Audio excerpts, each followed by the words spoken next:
J'ai toujours parlé des personnages périphériques. Je sais pas comment ça se fait, c'est comme ça, c'est ma nature. Mais là, on l'a apporté le projet. En tout cas, je trouve que c'est le fait de faire de la télévision et pour le service public, je trouve que c'est un endroit formidable, oui, pour faire de la... Enfin, peut-être pas faire de la politique, mais pour aborder des sujets qui sont politiques. Enfin, les fiches de paye, c'est pas trop tôt. Merci.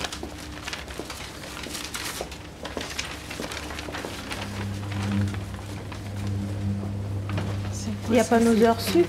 C'est une blague? J'ai 6 mois de retard des cantines pour les enfants, je fais comment? Je comprends même pas les calculs. Tout ça, oui.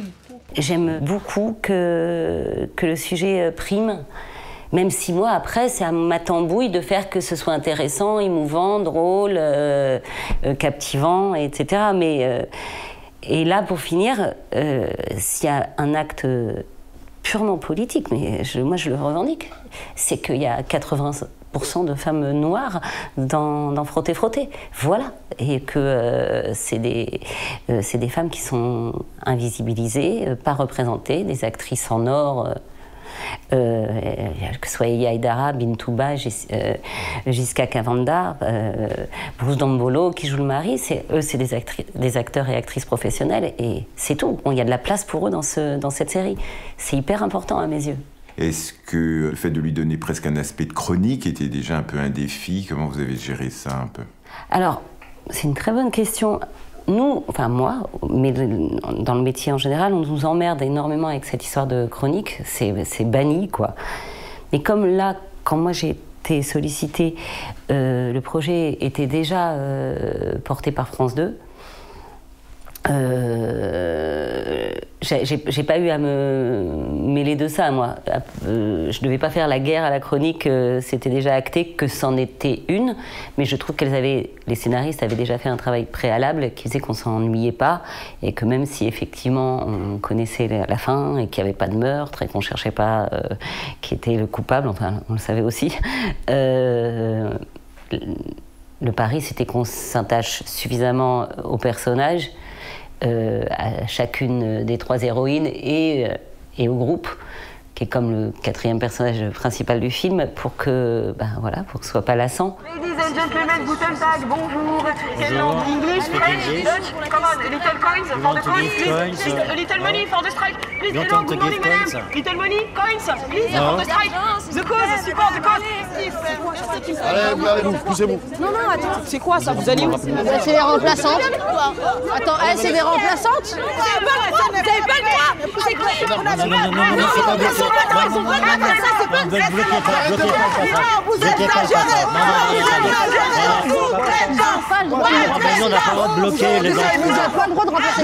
Je trouve que c'est quand même un peu exceptionnel que ce sujet-là, avec cette population-là, cette sociologie-là, ait pu passer les fourches codines. Mais bon, je suis arrivée au bon moment, on va dire. Et vous aviez suivi la lutte de ces femmes? C'était... Oui. Ouais.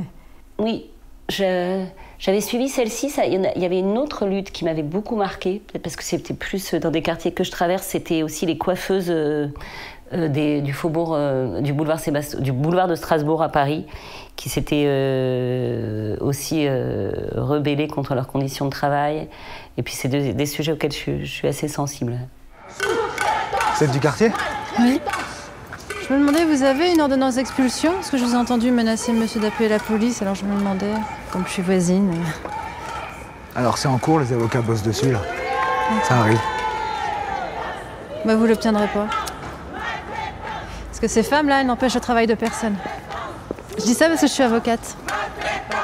Sous-traitance, maltraitance, sous-traitance, sous-traitance, maltraitance. D'où est venue la décision de mêler finalement un peu 2 styles assez différents dans la réalisation? En fait, il n'y a pas eu cette décision-là, je ne l'ai jamais prise. Moi, pour ne pas me planter, j'essaie d'être exacte, en fait. C'est l'exactitude qui m'obsède. Que ce soit d'être exacte dans les sentiments qui sont en jeu, que ce soit exact dans la manière dont je vais demander à l'actrice de refaire un lit. Et pour ça, je me renseigne. Et après, il y a peut-être, à force, un style que j'ai, mais que je renouvelle pas, à mon sens, je le renouvelle pas. Il y a des problématiques nouvelles à chaque film. Comment vous avez travaillé? Vous avez rencontré les femmes qui avaient fait... Alors, j'ai regardé beaucoup un documentaire magnifique qui s'appelle On a grévé.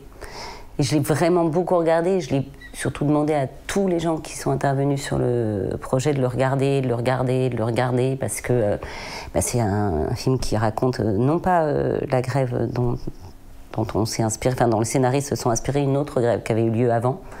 Et je voulais communiquer cette énergie de ces femmes qui sont restées des mois à battre le pavé, comme ça, leur manière de danser, leur manière d'être, quoi. Ça fait partie des choses qu'on a partagées, quoi. Et ensuite, non, moi j'ai pas voulu rencontrer les vrais grévistes. J'ai rencontré la syndicaliste qui s'était occupée des grévistes. Mais à partir du moment où j'ai pris la décision que les femmes qui, au-delà des quelques actrices professionnelles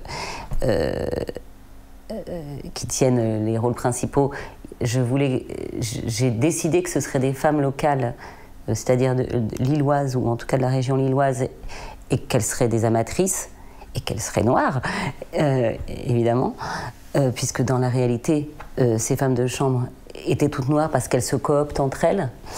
Ben voilà, on a fait un casting, comme on dit, sauvage.